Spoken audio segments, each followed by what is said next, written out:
Saturday morning after about 3 days of horrendous rain, and about to head to Duncolm Hill in the Kilpatrick hills and try and get that one done because it's low, and yet again the rain has come on.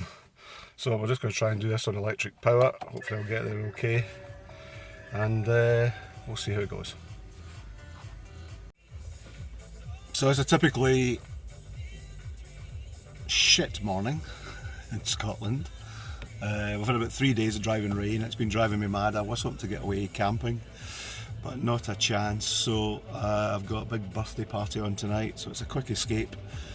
Only about 40 minutes drive. The walk should take 2-3 hours, I think, hopefully, and get back in time for tonight. So the weather's still very dreich. It's been raining on and off as I journey across here to Erskine Bridge. I can only hope it'll improve. Let's see how it goes. Well, it has to be one of the busiest and strangest places to leave on a wee hill walk. The old kids' football on in the morning, the Erskine Bridge, motorway noise, all a bit weird, but hopefully within about an hour it should be a world away, somewhere up there. Yeah, another slightly bizarre sight on the way up on the walk. High pressure gas mains. Well, within about 5 minutes it starts to look and feel a wee bit more rural.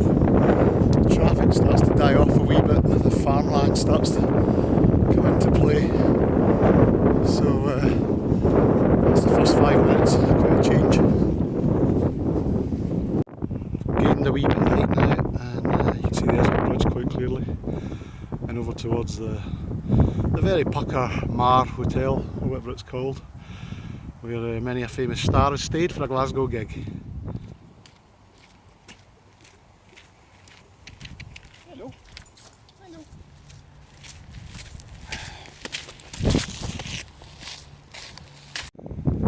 Well, that last 10-15 minutes was an absolute slog. I remember it from before. It's a long steep track coming up from the Clyde, and it's absolute murder. But some nice views looking down the Clyde now towards Greenock and Gourock, and it begins to feel like you're getting well away from the city as you go over the hill here. So as we move on the next 20 minutes, I should get to the loch and it should feel completely different. Not sure if the camera shows it, but there's some really nice colours in the heather just now. Turned a really nice purple. Much nicer colour than it was the last time I was here.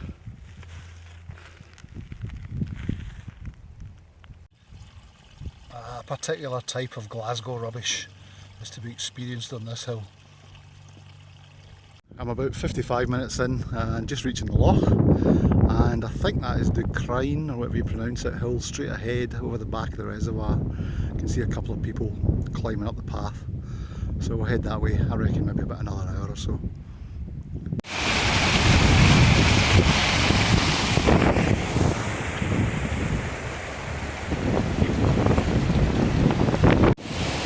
Quite an impressive amount of water coming down, as you can see, from the last 3 days of rain.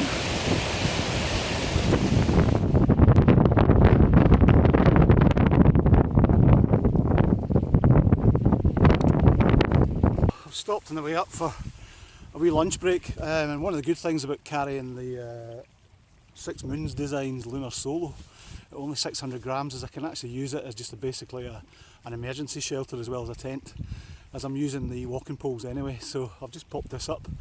Takes literally a couple of minutes, really easy. It's a single skin, and I'm just going to put a wee brew on and have a wee bite to eat before heading on.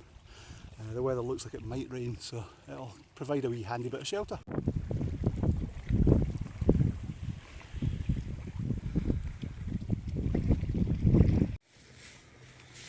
So it's a nice wee luxury just to be able to pop up a tent on the way up the hill, just to make your tea. It's very comfy.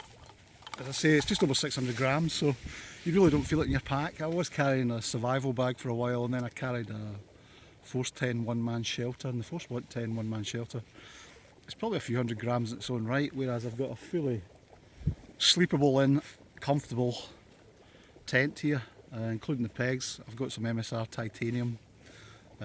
carbon pegs, so that again, that's kept the weight really low, and you only need 6 of those, so it doesn't add a heck of a lot.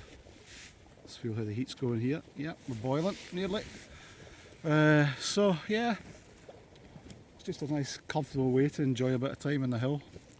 Be able to stop and Have a wee brew whenever you fancy, out the rain.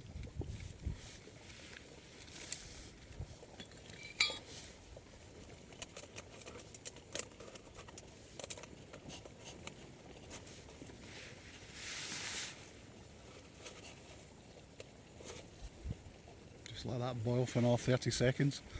Although it's reservoir water and apparently there's fish in it, call me suspicious, but I like to give it that extra wee bit of boiling, just in case.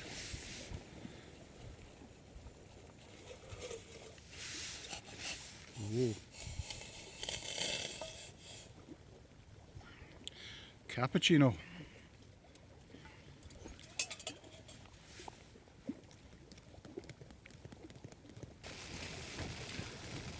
It's the wee squall coming through. I'll give this 10 minutes and then we'll break camp, put it away and get moving again.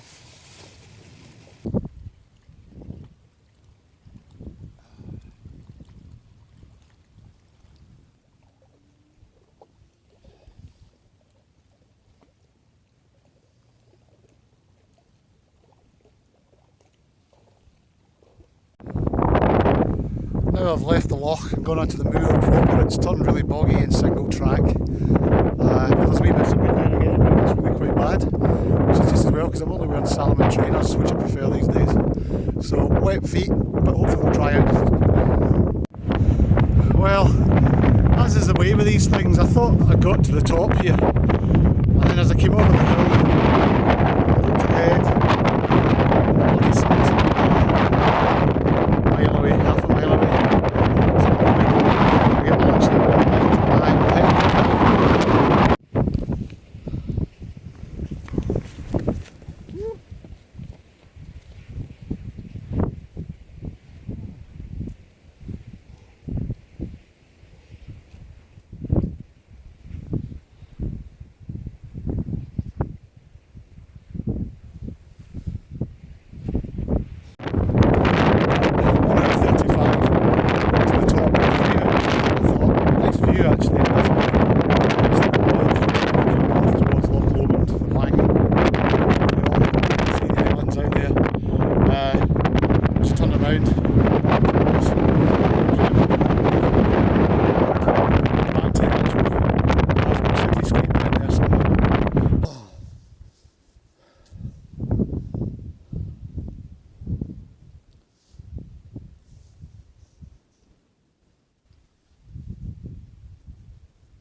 That's a nice wee 4-hour jaunt and another wee hill in the bag. I'm glad I didn't do any Monroes today because the cloud looks about 2,000 feet high.